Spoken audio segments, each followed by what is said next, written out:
أعوذ بالله السميع العليم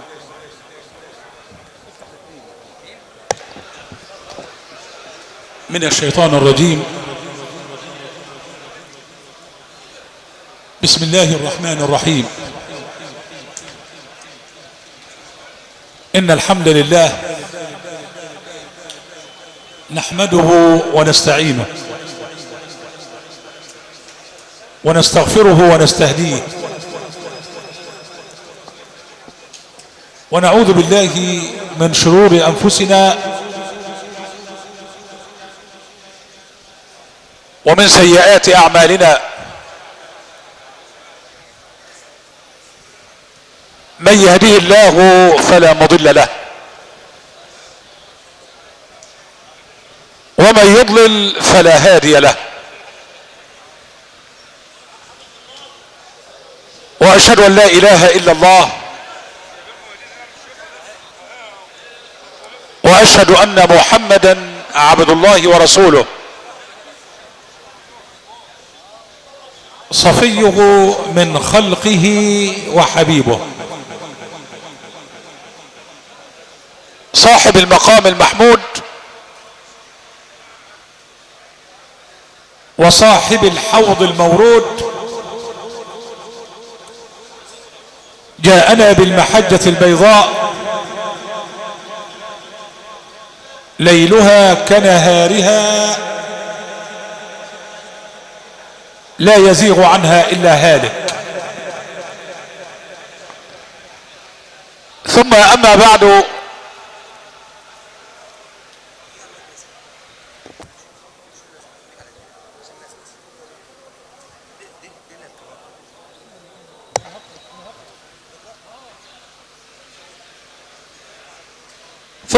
بعد،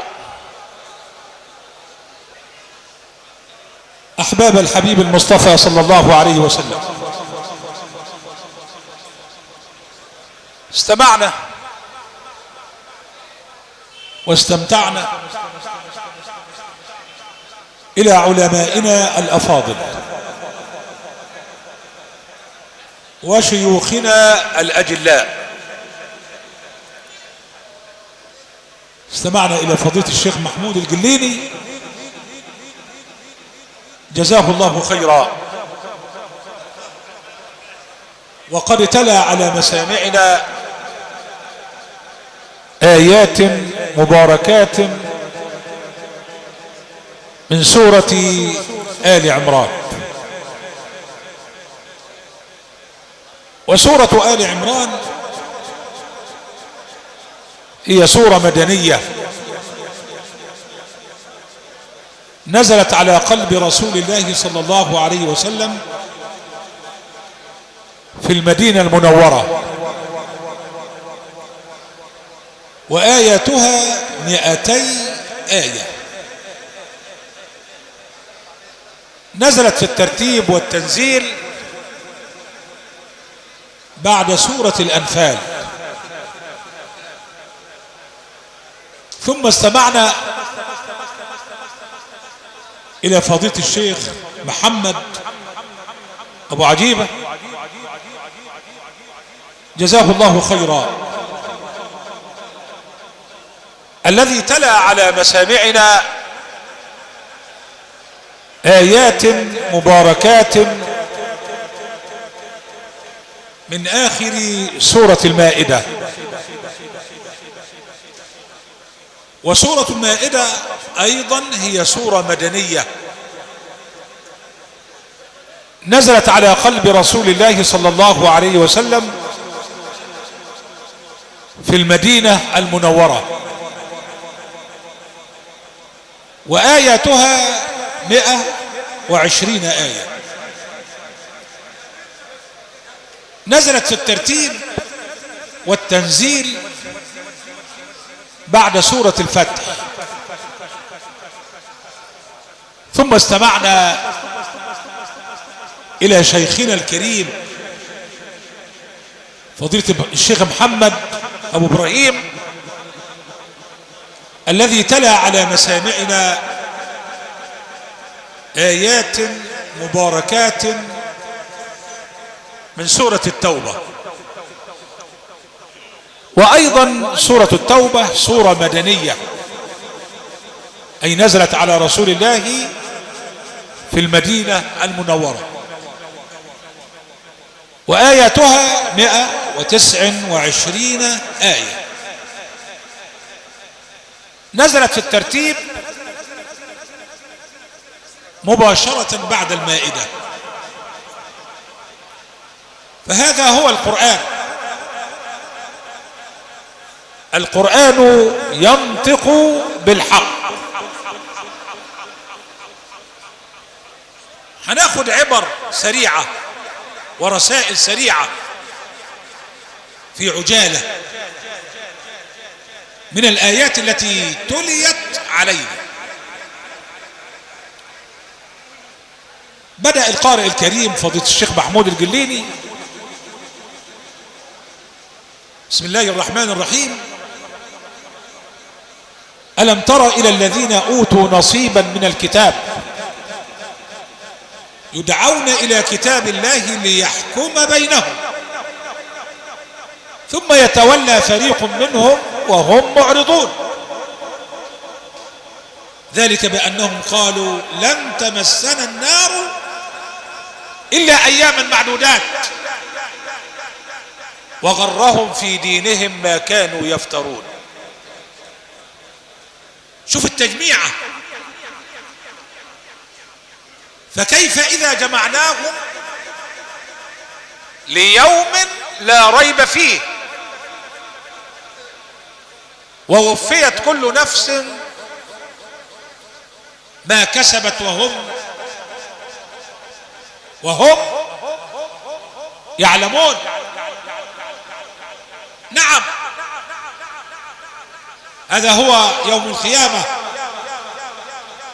ثم تأتي آية لتقول للناس أنني أنا الله، أنا القادر، أنا المقتدر، الملك ملكي،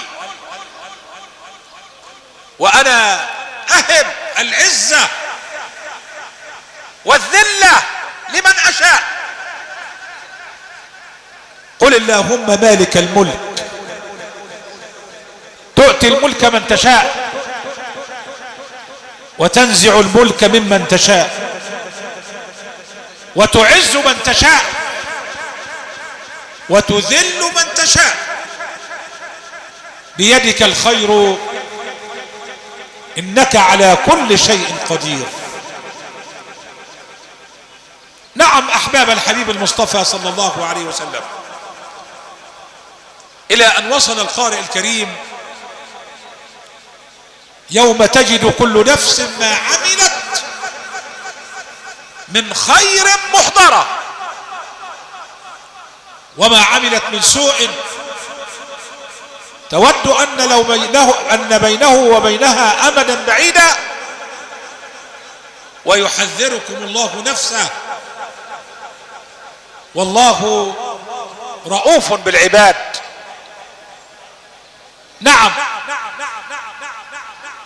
نعم أحباب الحبيب المصطفى صلى الله عليه وسلم، هكذا هو القرآن وهكذا هو كلام الله، ينطق بالحق. فعلينا أن نستعد لهذا اليوم، وهو يوم القيامة، يوم تشيب فيه الرؤوس، يوم لا ينفع مال ولا بنون إلا من أتى الله بقلب سليم. ثم استمعنا إلى فضيلة الشيخ محمد أبو عجيبة الذي تلا على مسامعنا تلك الآيات المباركات، وهذا الحوار الذي دار بين نبي الله عيسى وربه في هذه المائدة التي طلبها الحواريون من نبي الله عيسى فعلى الفور استجاب نبي الله عيسى وطلب المائدة من الله، فأنزلها الله رب العالمين على نبي الله عيسى تكريما له وتكريما لمن معه، فكانت بحق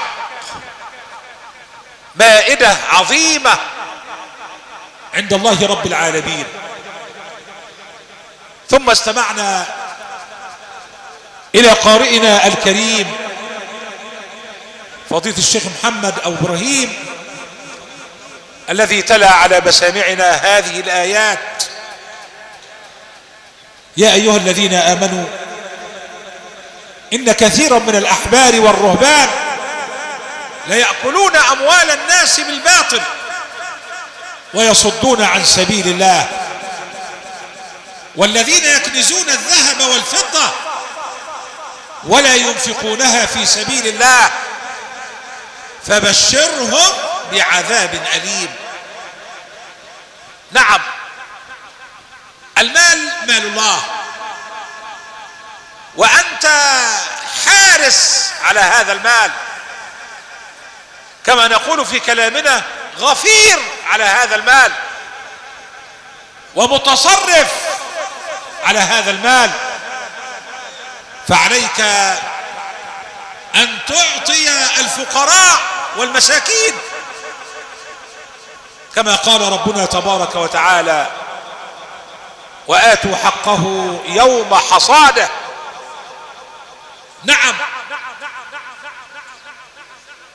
الكثير من الناس يكنز الأموال في البنوك من ملايين ومليارات ولا ينتبه إلى إعطاء كل ذي حق حقه. الله تبارك وتعالى صور لنا هذا المشهد: والذين يكنزون الذهب والفضة ولا ينفقونها في سبيل الله فبشرهم بعذاب أليم يوم يحمى عليها في نار جهنم فتكوى بها جباههم وجنوبهم وظهورهم هذا ما كنزتم لأنفسكم فذوقوا ما كنتم تكنزون. فعلينا إخوة الإسلام، علينا أن نعد العدة لأننا سوف نموت ولأننا سوف ندفن في التراب، وها نحن بعد أيام قلائل بعد أن استمعنا إلى سورة التوبة لا بد لنا جميعا من توبة تخلصنا من الذنوب ومن المعاصي ومن السيئات. يا أيها الذين آمنوا توبوا إلى الله توبة نصوحا عسى ربكم أن يكفر عنكم سيئاتكم ويدخلكم جنات تجري من تحتها الأنهار يوم لا يخزي الله النبي والذين آمنوا معه نورهم يسعى بين أيديهم وبأيمانهم يقولون ربنا أتمم لنا نورنا واغفر لنا إنك على كل شيء قدير. فلنقل جميعا نستغفر الله العظيم، نستغفر الله العظيم تواب رحيم. تبنا إلى الله ورجعنا إلى الله وسلمنا أمورنا لله وندمنا على ما فعلنا وعزمنا على أننا لا نعود إلى المعاصي أبدا، وبرئنا من كل دين يخالف دين الإسلام، وأشهد أن لا إله إلا الله وأشهد أن محمدا رسول الله صلى الله عليه وسلم. اللهم اغفر لحينا وميتنا، اللهم اغفر لحينا وميتنا، اللهم إن كانت راحلتنا محسنة فزد لها في إحسانها، وإن كانت مسيئة فتجاوز عن سيئاتها، اللهم ابدلها دارا خيرا من دارها وأهلا خيرا من أهلها وولدا خيرا من ولدها إنك على كل شيء قدير. أقول قولي هذا وأستغفر الله العظيم لي ولكم، وشكر الله سعيكم جميعا، والبقاء لله وحده، والسلام عليكم ورحمة الله وبركاته.